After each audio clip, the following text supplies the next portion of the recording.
that saw 2 go down in the primary as well. So I think a lot of the legislators are going to be very afraid of getting near the income tax when they see a couple of their colleagues go down in flames. All right, then. Thanks, guys. We'll get back with you later. Bob, Brett? All right, thank you, Ann. Well, one thing we do know about today's election, a lot of people in Tennessee got out to vote. In fact, we could see a record voter turnout. Looks like it's going to be that way. News 2's Karen Brady is at the Metro Election Commission tonight. And Karen, do we know, did everybody get in to vote? Is the voting over with for the evening?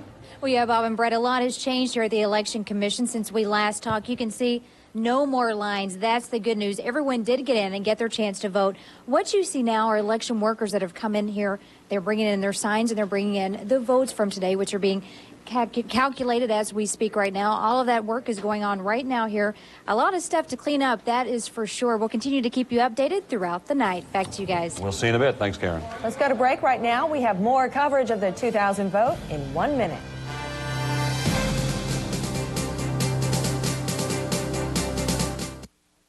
We are a startup company based here in Tennessee, and we sell ideas. I've been here 37 years myself. I came with the building. 27 employees. 780 people here. Narrow margins means you got to crank out a lot of product. People that we're trying to attract are very perk savvy. You know, keeping workers today is a matter of providing security to their family. One of our most effective recruiting tools is Blue Cross Blue Shield of Tennessee. More hospitals, more doctors. We say Blue Cross Blue Shield of Tennessee makes them feel good. From 2 employees to 2,000, we're Blue Cross Blue Shield of Business in Tennessee. Universal Heating and Cooling welcomes you to the year 2000. As you celebrate the new year, we celebrate our 25th year. Hello, I'm Don Tisdale with Universal Heating and Cooling. A lot of things have changed in the last 25 years, but one thing hasn't, is Universal's commitment to customer satisfaction. It's time to update last century's technology with a professionally installed, ultra-efficient Y2K system.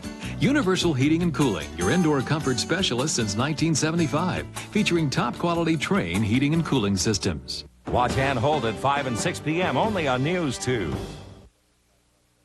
Crowd is gathering downtown Legislative Plaza, where later tonight Vice President Al Gore will address the crowd. As you saw earlier, Cher, other celebrities there, as well as regular folks coming to join in the festivities later. News 2's Melissa Avery is also downtown. Hi, we're here at Union and 6th, and this is the line where they're letting everyone in for the big party, and all of these folks seem to be very optimistic. How do you feel about tonight's election? I think it's great for Nashville. I'm excited. Any predictions on who will win? Oh, Gore. Yeah. What about you? Oh, definitely Al Gore. Definitely going to win. Definitely. What do you think about the line getting in? Oh, I think I'm just so excited about this. We drove all the way from Memphis for it, so we're really excited. We're excited. We'll have a great time. And we'll come back to you inside a little bit later. Back to you. Now, those folks were not very brave. They'd have been brave had they gone to that party and said they voted for George W. Bush. That would be very brave. In fact, we have a few minutes left to go ahead and tell you and give you an update on that race. In Tennessee, here's how it looks. George W. Bush with 51% of the vote to Al Gore's 47%. 2 other candidates, Ralph Nader there, as well as the third candidate here in Tennessee. On the electoral side, the important aspect of tonight, still very tight. It still really can go either way. Al Gore leading George W. Bush 198 to 185. Now, the key votes that are going to be coming in later this evening, those in the center there, Arkansas, Missouri, and Iowa, still not decided yet. And the West Coast. When the left coast comes in, California, Oregon, and Washington, it will be decided probably when it gets to the California coast. 50-some-odd electoral votes up for grabs. If Mr. Gore would lose that, it changes the whole prospects of what's happening here tonight. But polls out there show that he's probably ahead by 10 to plus points in California. We knew it was going to be an interesting night. It is. You stay right here for complete election night coverage. We'll have updates at 22 and 52 past the hour. And don't forget our special 1-hour edition of News 2 at 10. For right now, let's head back to ABC. Take a look at the map. That's where it is. And boy, take a look up there in the northwest corner of the country, because the way this is going at the moment, this election may well be decided up there in the state of Oregon and in Washington, but certainly in Oregon, where for the first time they're all sending in their ballots this year. The state attorney general up in Oregon said just a couple of days ago that he believed they'd had 84% participation, but that's the map as it is now, with Florida still too close to call, Arkansas too close to call, West Virginia, Iowa, Wisconsin, Colorado, Arizona, and Nevada, all too close to call at this point. George Stephanopoulos, what's going on in New Hampshire? Well, New Hampshire, that is a big, big win now for George W. Bush. That's the linchpin right now to his strategy to block Al Gore. Now the map looks very, very difficult. Al Gore is going to have to pull out maybe Oregon, maybe a surprise win in Colorado or Arizona to put together the 270. Now, Colorado, there is a chance for Mr. Gore in Colorado. That's a state different than it used to be. It used to be very conservative and Republican. Well, it's been a mix. Yeah. I mean, Bill Clinton won in 1992. It started a trend Republican in 1996, and certainly at the local level, it's been going Republican. So it's a difficult state for Al Gore, but again, a huge Latino population. And Mark Harpen, let me come back to you on this mistake, I guess, people calling elections with great intensity. I mean, we don't very often make mistakes, but what appears to have happened in Florida? Well, there's a lot going on in Florida today. There was a lot while people were voting. We know that the Republicans had what they consider to have been a very successful absentee ballot program. So they said all night, they said we're going to have a lot of absentee ballots to pad to our vote. Do I recall the Republicans thought they had 100,000 absentee ballots? Over 100,000, I think they're saying. And in addition, there were some questions about irregularities with the ballot in parts of Florida today, in I believe, Palm Beach County. And, you know, it's a big, sprawling state with a pretty fabled political history in terms of, in some parts of the states, voting irregularities. So if it comes down to the question of Florida, how close Florida is, and Florida deciding the winner, I think there's going to be a lot of looking at the whole process. My apologies. Within the state, Mr. Gore's strength is where? Mr. Gore's strength is in the southeastern part of the state, in Miami, the Gold Coast, and of course, the battleground has been Mr. Bush very strong in the Panhandle in the northern part. Right. The battleground has been the fabled I-4 corridor running in the central part of the state from east to west. That's where they've fought this out, and obviously, you know, it's going to be a close race there. And I think quite obviously the winner of Florida in all likelihood wins this election. Good. So there's been a change clearly in the mood down at Bush headquarters in Austin. Let's go to ABC's Dean Reynolds. Dean. Well, Peter, it's like the home team has just had a rally in the bottom of the sixth inning here. There's been a sea change in the mood. People have been cheering wildly as the networks, one after another, changed their projection on Florida from a Gore state to a toss-up. And now comes New Hampshire and on into other states. And the mood here is almost victorious. A big change from what it was just about 20 minutes ago. Thank you very much, Dean Reynolds. That's the Great Plaza in Austin, Texas tonight. George Bush is with his family, his extended family, including his parents, former President Bush and Mrs. Bush, in the mansion. But that is what it is looking like in the plaza in downtown Austin tonight. At this moment, George Stephanopoulos, the West. Mr. Gore sent out a radio message to some of the radio stations throughout the West not too long ago, appealing to the West to make a big difference in this election this time. The West finally gets to weigh in. The West can win it for Al Gore. And, you know, that brings us back to 1980. There were a lot of complaints in the 1980 election, Ronald Reagan versus Jimmy Carter, that by announcing the winners too early, it discounted the votes of the West. It discouraged people from going to the polls. Al Gore has a very different strategy. He's trying to make sure people get there. And I don't think there's any doubt tonight, Peter, that if anyone in the West thinks their vote is worried about whether their vote's going to matter, it matters tonight. And just in our defense, as I recall, in 1980, was Jimmy Carter actually conceded, and I think there have been 100 studies ever since to show that people really didn't have their votes affected, right? It ended up not making a difference once the academics looked at it. So let's talk a little bit about Oregon for a second. Oregon is a state for Nader. Oregon is a state that's got an eastern portion and a western portion, which vote quite differently. The big problems here for Vice President Gore were Ralph Nader, who pulled off some green votes, but also this is another state where guns is going to make a difference. If it goes for George W. Bush, I think you can look to that factor. And also there was a problem.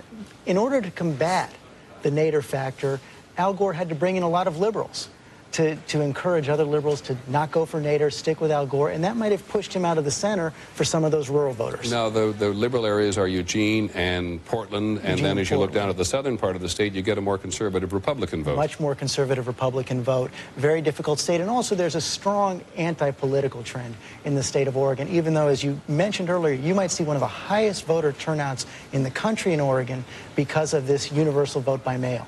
And an enormous environmental vote in Oregon, clearly on the issue of the Snake River dams. You want to explain it? You know what? You're going to have to go to someone else. I don't know too much about the Snake River dams. Well, the question is whether or not they should breach the Snake River dams in order to save the salmon. Environmentalists were very much in favor of it because it would support and enhance the salmon run. And all those people who were opposed to it believe that it would be bad for the state's economic growth. And, of course, Oregon is one of the fastest-growing states in the union in terms of economic. Linda Douglas on Capitol Hill. Peter. Well, I mean, talking about Oregon, I was actually sitting here thinking about something I was going to tell you about Florida. Certainly in Oregon, the Snake River Dam issue. Yeah, sorry. The Snake River Dam issue has been an absolutely huge issue because there, the environmentalists say that they are, you know, that the environmentalists there are called elitists by the people who want to make their money in the fishing industry. Okay, now you wanted to say something about Florida. Please go ahead. I was just thinking about how hard Al Gore has fought to win Florida, how his strategy has really centered on Florida. Remember back during the Elian Gonzalez matter where the little boy there was a huge custody fight going on. The Miami relatives said that they should have custody of Elian Gonzalez. Al Gore came out and essentially sided with the Miami relatives, said that certainly the state custody court should take a look at that. He infuriated Democrats, other Democrats around the country when he did that. He really lost a lot of support with court Democrats by taking that, what some said was sort of a pandering position toward the Floridians. You took the word right out of my mouth. Indeed, he was accused of pandering. Well, that's right. And the second thing he did, if you remember this, Peter, he gave very serious consideration to putting the Senator Bob Graham on the ticket with him just to win Florida. Okay, many thanks, Linda Douglas, who's on Capitol Hill tonight, weighing in, as she will before the evening is over. We're going to ask Lynn Scherr, as we go away for just a moment, to try to give us some hint in Florida how the Cuban and the non-Cuban Latino vote is looking in that state at the moment, and whether the Elio Gonzalez issue was ever a serious factor on people's minds tonight. It certainly was, as Linda Douglas says, at the time. We'll be right back. Tonight, Democracy Meets the Information Age as Peter Jennings and ABC News lets you interact live with ABC's Election 2000. Log on to abcnews.com now and click on the Enhanced TV logo for real-time interactive television. Let your voice be heard on ABC's Enhanced TV. This ABC News special is being brought to you by Merrill Lynch. My dad was a coach at Georgia School for the Deaf. I grew up in an environment where deaf kids kind of adopted me in their culture. Thank all of you for coming to the camp today. When I first went to Merrill Lynch, I was very impressed with Steve Malone. He was very easy to talk to, and he listened well. So it's important for all of us to listen well and to cooperate. Every day you're building your future. It changed the rules. And with each innovation... This is a national sales alert from Dodge. Effective immediately, you can get low 0.9 financing for 60 months on 2000 Dodge Dakota and Dodge Durango. You can now save over $4,000 on Dakota and save more than $5,600 on Durango. You can still get 0.9 shorter-term financing on 2001 Dodge Ram or up to $2,000 cash allowance. Magnum Power. See the friendly Dodge dealer near you. Slip into Sears' semi-annual lingerie sale and get fabulous savings on all bras. Every brand, every style. The Sears semi-annual lingerie sale. Hurry in and uncover the savings. Bagger Vance, the name? Joel Siegel calls The Legend of Bagger Vance stunning. Beautifully directed, says Gene Shalit. Roger Ebert raves, I love this film. And Jeffrey Lyons proclaims it a masterpiece. The Legend of Bagger Vance. Rated PG-13. Now playing. Your vote and your money. Once the race is over, what will happen on Wall Street? How the election could impact your savings on Good Morning America tomorrow. Thursday, Paul McCartney. Do close doors in order to survive. Heartbreak and the return to joy. Diane Sawyer, primetime Thursday. The best man for the Navy SEALs is a woman. You can't sleep here right next to me. There's a lot of people who don't want to see you finish. I never expected you to do so well. The network premiere. I'm not playing games. G.I. Jane. ABC Saturday at 8, 7 Central. This ABC News special, the 2000 vote continues. Once again, Peter Jennings. Now, you know that Florida is, from our point of view now, too close to call. It was projected for Mr. Gore earlier in the evening. It is now back with every news agency to too, at least I believe every news agency, with too close to call. And so I want to ask Lynn Scherr, who does the exit polls for us. Everybody assumedly knows what exit polls are. They tell us why people voted the way they did. Lynn, tell us what's happening in Florida. Peter, I want to tell you about the Hispanic vote in Florida. The Hispanic vote represents about 1/10 of the vote in Florida today. Let's take a look at how those voters voted. Hispanics in Florida, 50% for George W. Bush, only 48% for Al Gore. That is very close, as you know. Let me tell you while you're looking at those numbers, first of all, that in 1996, Bob Dole won the Hispanic vote, 46-42 against Bill Clinton. That's one thing. The other thing I will tell you is that we cannot break this down any further. We know that of that Hispanic vote, about 20% of it comes from those of Cuban descent, 80% those of non-Cuban descent. The numbers are too small a sample for us to know exactly how they're going right now, but you can see the Hispanic vote as a whole. Okay, thanks, Jen. There's one more graphic we can take a look at here, too, but this is what the Latino or Hispanic vote has looked in Florida, or looked like in Florida, ever since 1980, and you also get a look here at what it's been like nationwide, with the Latino vote moving up for the Democrats and moving down for the Republicans. This was a big emphasis of Mr. Bush throughout much of the campaign. Mr. Bush, a Spanish speaker. Mr. Gore tried Spanish on occasion. But looking back there since 1980, you can see the way the Latino vote has split. Cokie Roberts on the House. Cokie. Well, we have, you know, the very hard thing, and particularly in times of plenty as we're experiencing now, is defeating incumbents in the House. It appears that one of them is now headed for defeat. Don Sherwood in Pennsylvania seems to be losing to Pat Casey, the son of the late governor of Pennsylvania, Bob Casey. Pat Casey is a very pro-life Democrat, as was his father. So Democrats picking up these seats is not necessarily going to be big changes on a lot of issues in the House of Representatives as you look at these individual Democrats. Florida, we talked about earlier, Peter, that was a place where Democrats had placed great hopes on picking up a couple of those open seats. One of them has been lost to the Republican. It stays a Republican seat. 26-year-old Adam Putnam, a state legislator, has defeated car dealer Mike Stedham in that district so that the Republicans hold on to that open seat. And in Florida's 8th district, it appears that the Republican Rick Keller is going to defeat the Democrat Linda Chapin, a place where the Democrats had very high hopes. So, as I say, for the Democrats to take over the House tonight, going to be very tough. There's some more conservative Democrats running for the House this year, and we have a couple of very good visual aids on the current makeup of the House and the Senate and what it would take to shift them. So if I can ask the control room to get those ready, we'll come back to them right after Sam Donaldson on the Senate. Sam. We have a couple of more projections, Peter. In the state of Nevada, ABC News can project that John Ensign has defeated Ed Bernstein to take the seat that was held by Richard Bryan. Senator Bryan retired. Now, Ensign is a Republican, so that reduces the net pickup of the Democrats so far tonight to only one. And in the state of Utah, welcome to the Union, Utah, Orrin Hatch, a longtime senator of that state, the chairman of the Senate Judiciary Committee, ABC News projects, has beaten State Senator Scott Howell to win re-election. It's too close to call still in Missouri, where Mel Carnahan, the late governor's name, is still on the ballot. His widow Jean might be appointed if he wins. And in Michigan, where Spencer Abraham is running against a woman, Debbie Stabenow, still too close to call there. Sam, let's talk with George. Let's talk first of all about the Senate and the presidential race in Nevada. Nevada is still too close to call.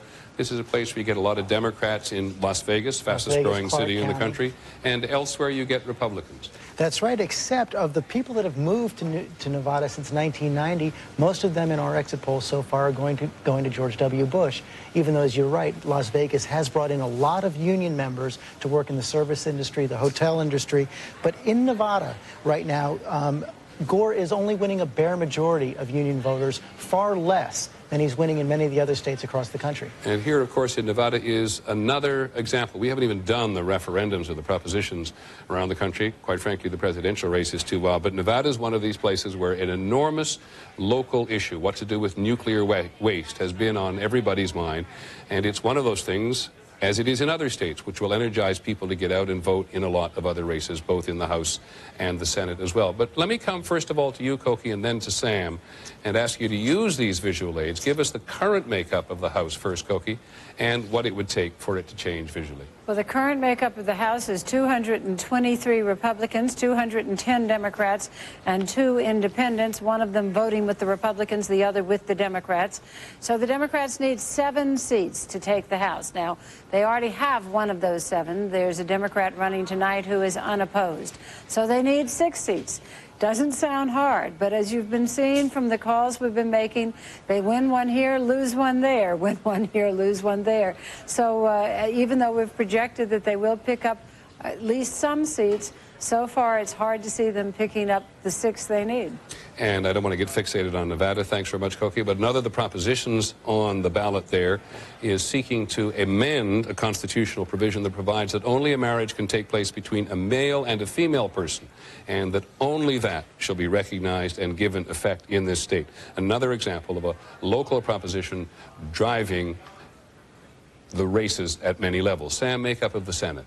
Well, Peter, the makeup of the Senate at the moment is 54 Republicans and 46 Democrats. At the moment, we have shown that net pickup of 1 for the Democrats. But they can pick up more seats. Missouri is still close to call. Michigan's still too close to call. We haven't gotten to Montana, very tight race there. We haven't gotten to Washington State, a very tight race there. It is still possible for the Democrats to pick up more seats, mathematically, but it's highly unlikely that they're going to take the Senate, Peter. Thank you, Sam. Just take a look at the big picture as it is now. I remember the old days when the click, click, click of the popular vote went on all the time, but the popular vote now shows with 48% for Mr. Gore and 49% for Mr. Bush. And here on the big map, you see those states: Florida, West Virginia, Arkansas, Iowa, Wisconsin, Colorado, Arizona, and Nevada still close to call and yet to be heard from. Oregon and Washington and California and, of course, Hawaii. We'll be right back after your local station checks in with the local results.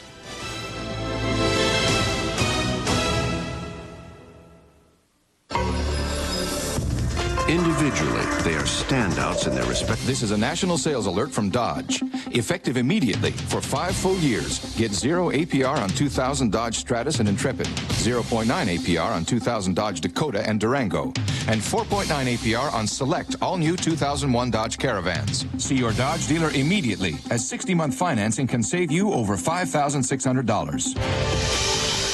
See the friendly Dodge dealer near you. Welcome, analysts. This was a challenging fiscal year for the company.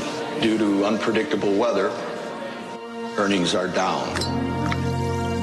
Welcome, analysts. But as everyone knows, you can't predict the weather. There's nothing you can do about it.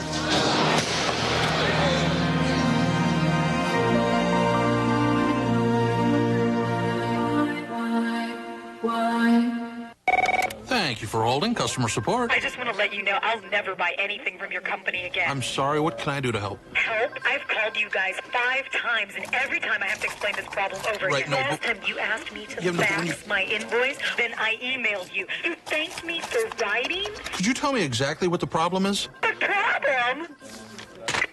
Hello? Business as usual is the problem. Siebel eBusiness is the solution. Siebel, e-business for a customer-driven world. Tomorrow, The Drew Carey Show. Live. 3 time zones. Live. Big surprises. Live. And now a sneak peek. Live. Hello, anyone there? Oh, yeah. It's live. Drew Carey. Live. In 3 time zones. See you tomorrow on ABC. First, fast, accurate. News 2's coverage of the 2000 vote continues now.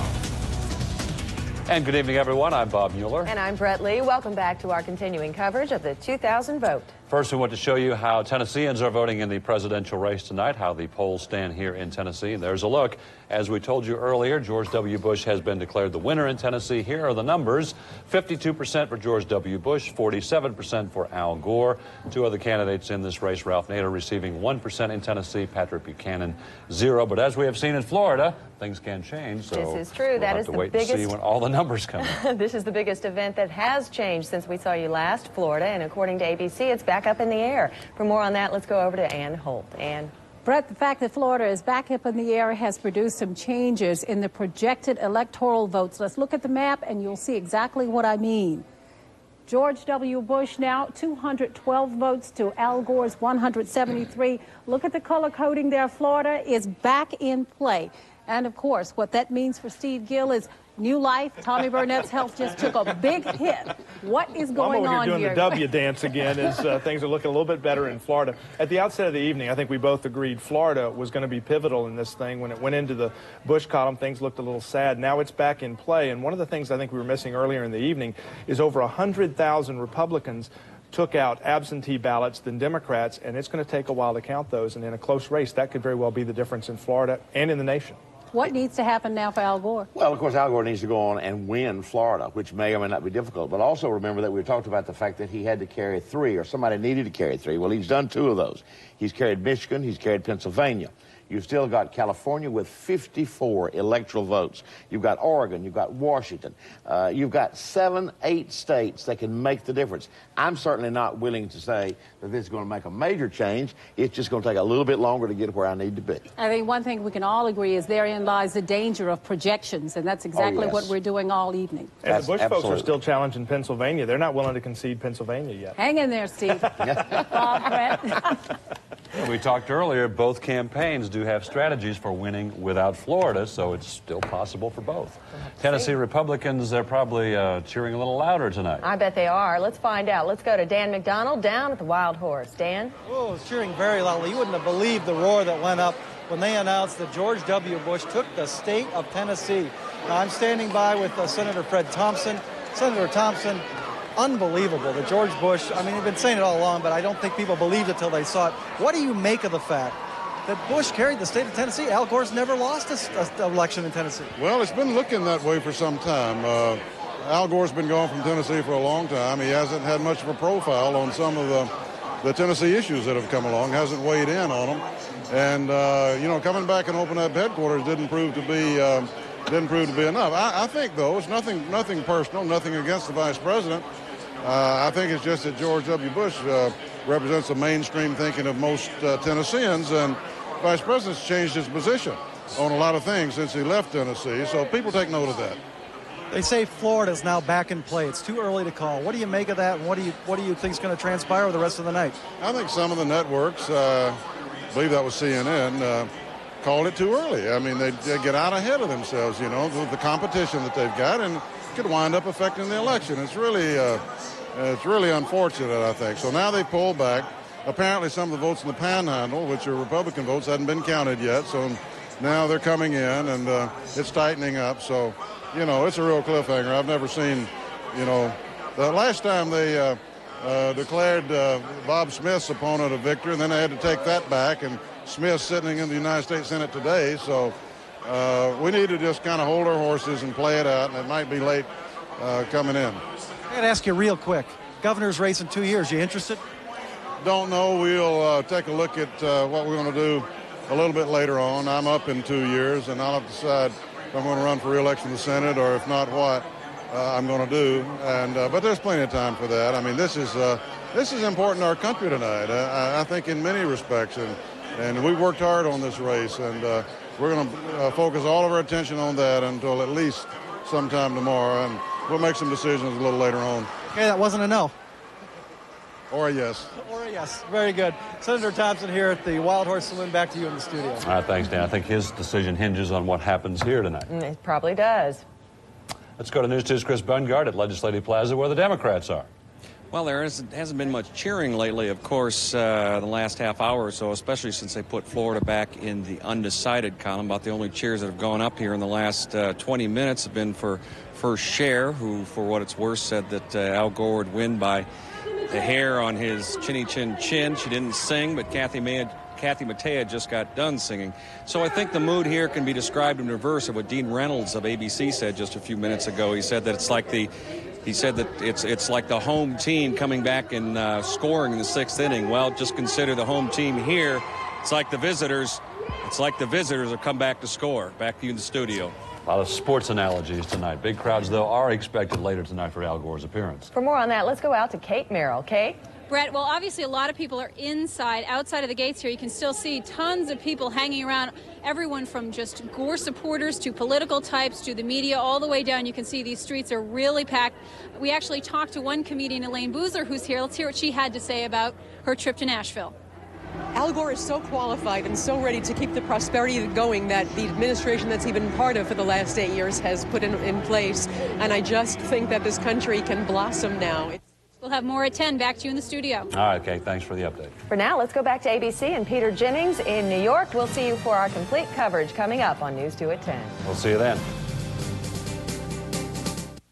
At HG Hill, you can win a car. It's easy and fun, no matter who you are. It's Wheels of Fortune. Wheels of Fortune. Go to any area HG Hill and pick up your entry form. Then watch News 2's Wheel of Fortune weeknights at 6:30 from November 8th through the 23rd for the screen and secret words. When you get 5 correct words, mail in your card and you could win this new Ford Mustang. So no matter who you are, you can win a car. A new pair of wheels from HG Hills. It's Wheels of Fortune. Brought to you by News 2, HG Hill and Town and Country Ford. It's big. It's really big. It's bigger than big. Profit's biggest sale. Save 25 to 50% store-wide. Plus save 30% on Famous Maker leather jackets and coats, including the latest zip front, scuba, and trench styles. It's the biggest one yet. Profit's biggest sale. Starts Wednesday. Watch Brett Lee at 10 p.m. only on News 2. The 2000 vote continues. Once again, Peter Jennings. Well, to call it a cliffhanger at this moment may be actually an understatement, but take a look at the big map of the country and you'll see. Florida, as you know, we've just said is now too close to call. West Virginia, we are now able to make a projection in West Virginia. We project that West Virginia has gone to George W. Bush. George W. Bush gets West Virginia, leaving Wisconsin, Iowa, and Arkansas, still too close to call, as it is in Colorado, Arizona, and Nevada. But we also called a short while ago that Al Gore's home state of Tennessee was won by Mr. Bush, which takes us to Mr. Gore's campaign manager, Donna Brazile, who is in Nashville tonight. Ms. Brazile, you've been in that state for months. Why did you lose it? Well, Peter, I still believe that there are absentee ballots that need to be counted here in Tennessee, and there were a lot of early voting that also should be taken into consideration, so perhaps we should call this state into question. I'm not giving up on the Tennesseans yet, but let me just say that we've done a tremendous job across the country. Can I stop you before you go across the country? I apologize. No, you really okay. want to seriously call the projections in Tennessee into question as of now? Well, I haven't seen the latest results from Shelby County. I know that county, which is Memphis, was voting late tonight. People were standing in line. I don't know what the projections are in terms of how many of the early voting precincts came in versus those that came in late. But, you know, we worked very hard in the state. The state has had a lot of changes over the last couple of years. And we'll see what happens in Arkansas and Missouri and some of the other states that Do you know now. how many absentee ballots there are to be counted in the state of Tennessee? No, I do not, but I do know that a lot of people went out and voted early. There were long lines all today in Davidson County here in Nashville, but as I said before, we'll see what happens. I don't know if all of the precincts are reporting or just some of the precincts from the eastern part of the state, but we'll see what happens and, you know, throughout the night. I must assume that you and the Bush campaign share one thing in common at the moment, and that's extreme nervousness. And optimism as well. I mean, this election, it was close. It was too close to call over the weekend. The tide is turning in Al Gore's favor, and I believe that we're going to pull it out tonight. Okay, thank you very much for joining us. Donna Brazile, who's the campaign manager for Mr. Gore. I want to go right now to Austin, Texas, where ABC's Dean Reynolds is standing by. Dean, on the business of Florida and the other states from the Bush point of view. Well, I don't think it's surprising, Peter, that you would find both campaigns with something critical to say about the coverage. And the Bush campaign is saying that the networks may have done them a disservice by calling Florida so early and having the effect of depressing Republican support in other parts of the country, because the Republican supporters might have thought that that gave the election, in effect, to Al Gore. Now, that's the second complaint the Bush people have had tonight about the coverage. The first was that they thought that the networks were taking too much time in projecting Bush the winner in both Ohio and West Virginia. But as I say, in a race like this, nobody's going to be happy until the last vote is counted. Okay, thanks very much, Dean Reynolds, who's in Austin tonight. George Stephanopoulos, I want you to pick up on a couple of things, if you would. First of all, Donna Brazil's notion that a lot of states are going to be questioned. Oh, I think there's just no question about that. I don't know if Tennessee is going to be one of them, Right. even though the black turnout was quite high there. It does look like it's pretty solidly going for Governor Bush tonight. It depends on how close they are at the end, Peter. But in a race where the Electoral College is this close, there's no question if you've got final popular votes within the margin, there's going to be a call. Look back to 1960. In the 1960 race between Nixon and Kennedy, the Republican chairman challenged the votes in 11 states after their vote, and it was a frenzy for several weeks. Right. Just remind people why it is too close. Take a look up there at the electoral vote now. With Mr. Bush has 217, Mr. Gore has 173. Mr. Bush, as you've heard just a moment ago, has questioned the giving of Florida to Mr. Gore and then taking it back, which, as I said, many news agencies did.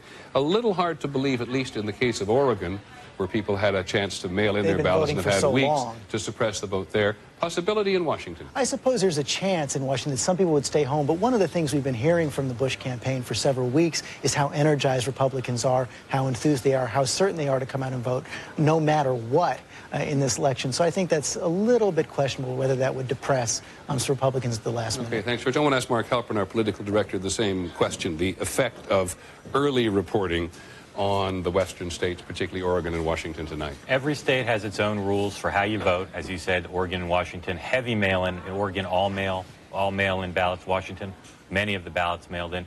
Every other state, though, that's close, again, I don't want to predict this, we talked about this earlier, but I would suspect we're in a much more litigious society than we were in 1960. These are two campaigns in an environment of partisanship. I would suspect that the lawyers are going to look at every close state. Donna Brazil saying maybe their absentee ballots in Arkansas is still out. Every ballot, the handling of every ballot in every close state, I think is going to get some scrutiny. I don't know the answer to this, among other things, but do we know at this point how many absentee ballots there are out in any given state? It depends on the state and how much they tell us, but in many of these states, for the two that are still not called by us, in Iowa and in Washington, absentee ballots only need to be postmarked by a certain date. They don't need to be in and received by a certain date. So if those two states end up deciding this, we may not know until they're done counting a little bit down the road. Okay, and in the case of Florida, they are indeed counting the absentee ballots at this very moment. And as we've said before, that was one of the things the Republicans were counting on, was a large absentee ballot of 100,000 votes or more. But on why Florida is still too close to call, ABC's Lynn Scher. Lynn. Peter, according to our exit polling, the reason why Florida is so hard to call at this point has to do with with one voter group and one really important issue. Let's start with the voter group. Independents. Independents in Florida today, 22% of the voting population. And of them, how did they vote? 47% for Al Gore, 45% for George Bush. That is a virtual tie. Now, there is another question that we've been asking all day long in states all across the country. Do you want the government to do more for citizens or to do less? In most states, I should tell you, and nationally as a whole, the answer is they want the government to do less. Not in Florida. Let's take a look at the number. Should the government do more or do less? Well, you're going to see it's an even split. 47% say the government should do more. 47% say the government should do less. As you can expect, the do mores vote one way, the do less is the other, and that's one of the reasons, Peter. Thanks very much, Lynn. Indeed, as Lynn points out or alludes, in other states in the course of the evening, we have found that tendency towards less government rather than big government. Big campaign message for George W. Bush all the time. Al Gore is for big government, bigger than Bill Clinton. And it was something from which Mr. Gore did not effectively fight back, as you see reflected in the exit polls this evening. Our historian, Michael Beschloss, 1960, recount Richard Nixon's request. Yeah, you know, I'm sorry to keep on mentioning 1960, Peter, but it really is germane. In 1960, you know, John Kennedy won the election, won the Electoral College because of two states, Texas and Illinois. 26,000 vote margin roughly in Texas, about 8,000 votes in Illinois. Richard Nixon felt that there had been vote fraud in both places and was thinking of challenging the results of the election. He met with John Kennedy a couple of days later. Kennedy's first comment was, well, Dick, we really don't know who won the election, do we? And Nixon thought about a recount, talked to Dwight Eisenhower, realized that it would put the country through much too much of a trauma to do that. So the result was that he conceded, but for the next 8 years, he kept on telling people Kennedy stole the election from me in 1960. But, Michael, John F. Kennedy's election in 1960 is still clouded on that issue in some people's minds, is it not? That's exactly right. We do not yet have a settled view on whether there was vote fraud or not. But, you know, the historical thing that happened, Peter, was that Richard Nixon was so embittered by what he thought to be the theft of the election from him in 1960 that he was absolutely determined that this would never happen again. That's one reason why he did the kind of things that led to Watergate in 72, 73, and 74. I'm going to come back to you a little later in the evening about embittered candidates after the results. Mark Halperin, we haven't talked about it for many hours. The possibility of tampering with the vote, of fraudulent voting, is very alive in the party's minds. We're talking again, as we said earlier in the evening, over 100 million transactions in all likelihood by the end of the night in terms of how many people voted. There are mistakes made. All of us know when you go and vote, sometimes there's something wrong. That's just accidents. Every election, there's some sort of fraud. It may not be, almost certainly, I would say, not directed by the two presidential campaigns, but you've got local races where people are trying to help themselves. It goes on all the time in American politics. This time, unlike 1960, again, I think the lawyers will want to at least take a look at it. A slight flaw in the great democratic experiment. Thank you very much. We'll be back to continue our coverage of Election 2000 in just a moment. Take the ABC News American Election Challenge. Which president was elected with the largest percentage of the popular vote? Lyndon B. Johnson, Bill Clinton, John Kennedy, Thomas Jefferson. In a moment, the answer. This ABC News special is being brought to you by Dodge.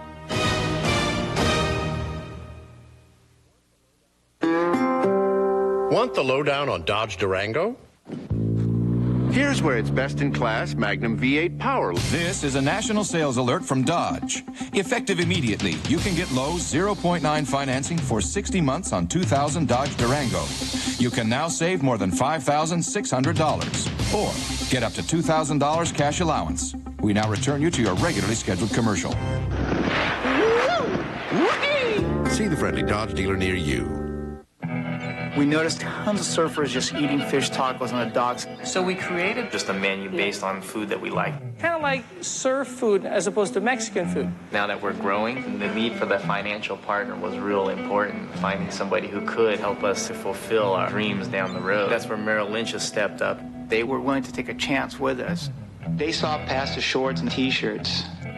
Oh, we're still keeping to the core. We're still surfing. We're in the groove. Wednesday. 5 seconds, Drew. The Drew Carey Show goes live in 3 time zones. Ooh, I better get into my costume. Then, Caitlin co-hosts on Live with Regis. You don't want to poke me. Don't want to poke you? Why not? On Spin City. All right. You better phone a friend. It's all new. See you Wednesday live on ABC. Next Tuesday, we're putting this band together. A son's dream and a father's expectations collide. Maybe you should just put this band thing on hold for a while. What? And it will all come to a breaking point. I'm not going to stand by and watch you make the biggest mistake of your life. The critics call it First Class, and all new Once and Again next Tuesday on ABC. The answer to the ABC News American Election Challenge, which president was elected with the largest percentage of the popular vote, is Lyndon B. Johnson, elected in 1964 with 61.1% of the popular vote. Once again, Peter Jennings. 61% of the vote, Lyndon Johnson in 1964. But it brings up a very interesting issue for us tonight, because if you look over there at the vote, which has the electoral vote and the popular vote as of now, we're very early in the popular vote if you look at the numbers, because we all think that at least 100 million people will cast ballots tonight. But currently, Al Gore has 48% of the vote with 23 million votes, and George Bush has 24 million votes. That may not be a very accurate reflection of what's happening at this moment, because it's hard to keep up with the popular vote. But George Stephanopoulos, on this subject of the obvious one, if one man wins the popular vote and the other man wins the electoral vote, who wins? Whoever wins the Electoral College. It's not who scores the most runs or who wins the most votes. It's who wins the most states. And that's always been our system. There have been 3 times in our history. The last time was in 1888 when the person who won the Electoral College, when the person who won the popular vote, Garfield, did not win the Electoral College. Most people believe it's unlikely, although the Gore campaign has said throughout that if they're within a point or a point and a half, there is a way they can win in the Electoral College, even if they lose the popular vote. But there's a lot of big states out there yet. And there have been others. There are actually 3 circumstances, I think, here, where the popular vote exceeded the electoral vote. That's winner. right, and I don't have all of them right now, but in 1824, John Quincy Adams was elected president, even though Andrew Jackson won the plurality of both the popular vote and the electoral vote, but he didn't win a majority of those, so John Quincy Adams cut a deal with Henry Clay, the Speaker of the House, who was then made Secretary of State. 4 years later, Andrew Jackson came back and was elected president. And every time it happens, people wish to tamper with the Electoral College. And it just simply never happens. But they're quite modern movements to change it. There have been calls. I think the last time was Birch Bayh, actually, a Democrat about 25 years ago, tried to get a movement to change it. The Republicans opposed it. This time, I'm sure if we get into the situation this time, you'll see a lot of calls from whoever the loser is. Jimmy Carter wanted to change it, too, or thought it was worth considering. Okay, now, we can't talk about vote tampering without Sam Donaldson leaping out of his position there. Sam? Well, Peter, the classic case of alleged vote fraud was in 1948 in Texas. I say alleged only because of the sensibilities that I have toward the people in the Johnson family who are still alive. Lyndon Johnson was running for the Senate, very tight race. On election night, there were 3 small counties in South Texas. Duval County, owned by George Parr, the political boss, being the central one. They withheld the ballot box, famous ballot box 13. Not only did they vote dead people, but they waited to see how many votes Lyndon Johnson needed. And then finally, eureka, here comes ballot box 13, and everyone voted for Lyndon Johnson. And he won in the state by 87 votes and earned his nickname Landslide Lyndon. Thank you, Sam. Let's go to West Virginia now and take a look at that. You know, we've already projected West Virginia for Mr. Bush. This is a state, Lynn, which has gone with the Democrats for a long period of time in every election, I think, since 1960, but one. What's happening in West Virginia tonight, and why has Mr. Bush picked it up? Right, you're absolutely right, Peter. 5 out of 6 of the last elections, it's gone Democratic. There's 2 ways to look at it. I want to tell you about the religious right. Almost a third of the vote in West Virginia today. You could say, you should say, we will say George Bush won that vote. He won it very well, 67%. Another way to look at it, though, is that Al Gore actually lost the religious right. Let's take a look at the numbers. Of those members of the religious right in West Virginia today, Al Gore, well, first let me show you why. Bill Clinton, 4 years ago, got 37% of the religious right. He didn't win it. He got 37%. Today, Al Gore only got 29%. So as I say, you can look at it by saying that Al Gore simply didn't do as well as he should have or as well as done in the past. Peter? Okay, thanks very much, Lynn. To Cokie Roberts on switch seats in the House. Well, we're trying to keep a tally, Peter, of the people who have actually won in the House of Representatives tonight, and some of them are people who had won coming into tonight. We know that it's 223 Republicans, 210 Democrats. So far, 162 Democrats have won tonight, 186 Republicans, and that is a switch of Democrats taking 2 Republican seats, Republicans taking 3 Democratic seats, so the Republicans are up 1. Let me tell you about one of those seats, though, because it makes a very interesting point. It's in Virginia. It was an open seat, Republican seat, a Democratic seat that the Republican Ed Schrock has won over Democrat Jody Wagner. And the reason it's interesting is that the Democrat quit that seat because he saw that the state legislature had gone overwhelmingly Republican. He expected to be redistricted out of that seat come next time around, and he decided just to hang it up. Now it's a Republican seat, and that's going to be going on around the country next year as you see the census kicking in and redistricting taking place. If the Democrats don't take the House tonight, I think you're going to see a lot of retirements of Democrats who are worried about that redistricting. In fact, Cokie, you may even be understating it in some respects, because in the next Congress, redistricting is going to be a very passionate subject, is it not? Of course it is, because we've just come out of a census, and so you will have redistricting all over the country, with some states picking up a number of House seats, some states losing a number of House seats. So it will get very, very heated, and I think that you're likely to see some senior Democrats who can be counted on to be reelected and reelected and reelected quitting rather than face that redistricting. Okay, thanks very much. President Clinton let it be known a short while ago that he's not going to have anything to say about the election until he goes back to Washington, I think, tomorrow. John Cochran is in Washington tonight. John, you've been out on the campaign trail for much of the year, and you've been looking at the returns tonight. Where do you see Clinton fatigue? in terms of seeing Clinton fatigue, the story really is where you don't see it.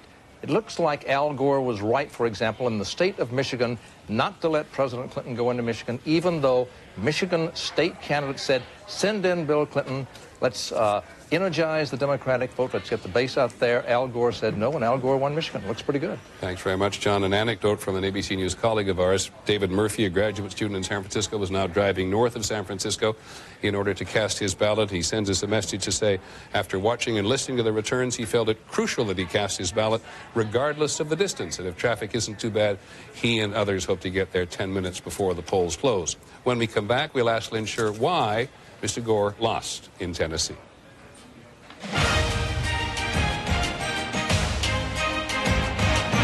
ABC News live coverage of the 2000 vote will continue in a moment. We promised a tight presidential race, and we've got one. I'm Chris Bungard live at Gore headquarters. A live report coming up. And George W. Bush waits for election results in Austin. We're also there. It's all coming up on News 2 at 10.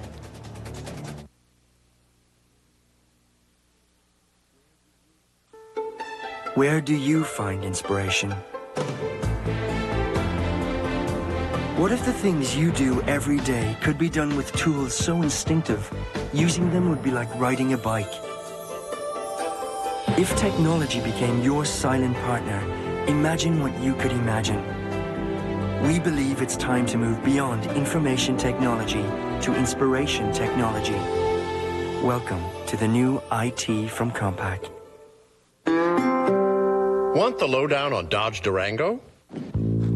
Here's where it's best-in-class Magnum V8 power. This is a national sales alert from Dodge. Effective immediately, you can get low 0.9 financing for 60 months on 2000 Dodge Durango. You can now save more than $5,600 or get up to $2,000 cash allowance. We now return you to your regularly scheduled commercial. See the friendly Dodge dealer near you.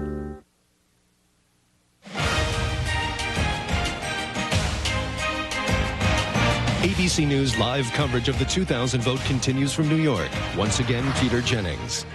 Welcome back. We want to go straight ahead to Lynn Sherr, who's been looking at our exit polls all night to see if we can get some handle now on why Mr. Gore has done badly in Tennessee. Lynn. His home state, Peter, and an awful lot of people were thinking he really ought to be winning it. What we've discovered is that Tennessee is, the vote is pretty much split equally between Democrats and Republicans. Those who made the difference politically were the independents. 23% of the vote in Tennessee today. Let's take a look at how they split. Independent voters in Tennessee, 55% for George Bush, only 38% for Al Gore. So clearly he lost that very important independent vote, which is what put Mr. Bush over the top. One more thing I want to tell you, Peter, we had a question on the exit poll that asked folks how important was it to them that Al Gore is from Tennessee. Only 31% said it was important. 67% said it simply didn't matter. Didn't matter that he was from Tennessee. Didn't matter. I should hope not. That it doesn't matter that he's from Tennessee. But John Yang is down at Gore headquarters in Nashville, Tennessee. John, your latest intelligence? Well, Peter, I tell you, they still have not given up hope on Florida. They're saying that pointing out the returns from Palm Beach County and Broward County are slow coming in. That's in the southeastern corner of the state, an area they consider a Democratic stronghold. They very much want Florida in their column. For the last couple of weeks, they've been saying if they could run the table, to use a pool term of the three big states, Pennsylvania, Michigan, and Florida, they thought they could win the election. Talking about Tennessee a little bit, even though they spent a lot of time here and they are clearly, I think, embarrassed that the vice president has not won his home state, it was never a state in the closing days that they felt very confident about. A couple of aides, when I was talking to them about various scenarios of getting to 270, a couple of them acknowledged that they could do it without Tennessee. Okay, John, thanks very much. First time tonight we've seen John Yang. He's been on the Gore campaign for months and months and months. We'll come back to you, but let's go to Dean Reynolds, who is at Austin in Texas. Dean, intelligence from there. Well, Peter, of course, they're now doing a lot of new math on the Electoral College, and they're factoring Florida in here at the Bush campaign. I have to point out, though, that just a couple of days ago, they were forecasting very confidently 320 votes or more, and one Bush aide today told me that he thought they'd get maybe as high as 340. So what has been called triumphalist theater that the Bush people were engaging in the last couple of weeks by exuding this air of confidence may actually have been true. They should be pretty nervous over there tonight as they watch the last few states come in. Dean, you pointed out earlier in the evening that the people have showed up here outside the State House very early, and they've stayed. Who showed up? Well, they're uniformly Bush supporters and Republican supporters. They were very wildly cheering for Kay Bailey Hutchison, who has been reelected this evening, and they have been in this sort of seesaw of emotions. Earlier tonight, they were rather subdued. And then again, within the last hour, when Florida went back up on the table, it's become very exciting here in Austin, even though it's snowing. Thank you, Dean. Reminder, of course, that Governor Bush reelected in Texas, very popular governor in Texas. His election, his record in Texas under enormous attack throughout the campaign, but a great many people showing up there tonight to support him. Now, on this subject of going west and trying to put together the 270, we haven't talked yet about California. I think at the moment, or at least not at the moment, I should say, based on the closing polls of the campaign, we think California is going to go to Mr. Gore. Do you have any doubt about it at the moment? I don't, Peter, and obviously if it doesn't, then this game is academic. It is George W. Bush will be the next president. But, you know, he did make quite an effort in the state of California. He visited there in the last week. He spent an awful lot of money on TV, a couple $1 million on TV towards the end. The George W. Bush campaign seemed to have made a deal with the Republican Party in California. If money was raised in California, it would be spent in California. And that also had a double effect. As Koki knows, there were a lot of House seats, vulnerable House seats in California. So the fact that George Bush made an effort there could have helped them. At least he would try. Okay, Koki Roberts on the subject of California. But first, let me just tell people it was our intention to go off at 11 Eastern time to give local stations a chance to catch up with all of their races. We're going to stay on, obviously, because this is so close now. And we hope to get some sense of what's going on in Oregon, Washington, and California, not to mention Nevada, Arizona, and Colorado before long. So we will stay on. We'll not be going off at 11 o'clock Eastern time. Koki, California. Well, California, the Republican Party in California in recent years has been in terrible trouble. It's the only big state with a Democratic governor, and there have been propositions on the ballot over the years that have had the effect of alienating Hispanics and Asians, and so Republicans have had a tough time, and both George Bush Sr. and Bob Dole abandoned California in their presidential bids, giving up on it. So George W. Bush hung in there, stayed there, and spent a lot of money there, scaring at least one Democratic incumbent congressman, and trying to shore up several Republicans. There's an open Republican seat that could easily go Democratic, and there are 3 Republican incumbents that could be defeated by Democrats, and Bush was trying to stop that from happening, and he might have. We don't know yet. And Sam Donaldson, I would say to you in California that one of the Republicans who's not popular with the party is former Governor Pete Wilson, who denied illegal immigrants opportunity to share in the full benefits of the social welfare of the state. Otherwise, Republicans might be doing better. I think that's exactly right. And certainly the Hispanic vote in California is growing, it's large, and that didn't help him at all. Other propositions, Peter, California was a state which did away with bilingual education. And the guy who put that forward in California, by the way, brought it to Arizona. It's on the ballot, even as we speak in Arizona, to do away with bilingual education there. Thank you, Sam. Let's go to Mrs. Clinton's headquarters here in New York City, where Mrs. Clinton, who we long ago projected had won the Senate race in New York to replace Senator Daniel Patrick Moynihan, who's there on her right, who's retiring. And there, of course, is her husband and her daughter with them as well. My fellow New Yorkers. Senator Schumer, let's hear a word from them for a moment. Is this a great night or what?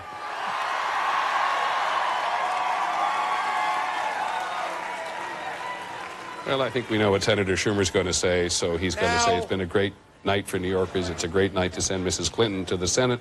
We talked a little bit earlier about what a polarizing figure she'd been in this state, not to mention in other parts of the country, but she has won a fairly convincing win here in New York and is on her way to a Senate career, George, in which I assume she'll still say a pretty polarizing figure. No question about it. She'll be a figure for the Republican Party to try and raise money off it. They've done it off Ted Kennedy for an awful long time in the direct mail. I believe she'll probably replace him.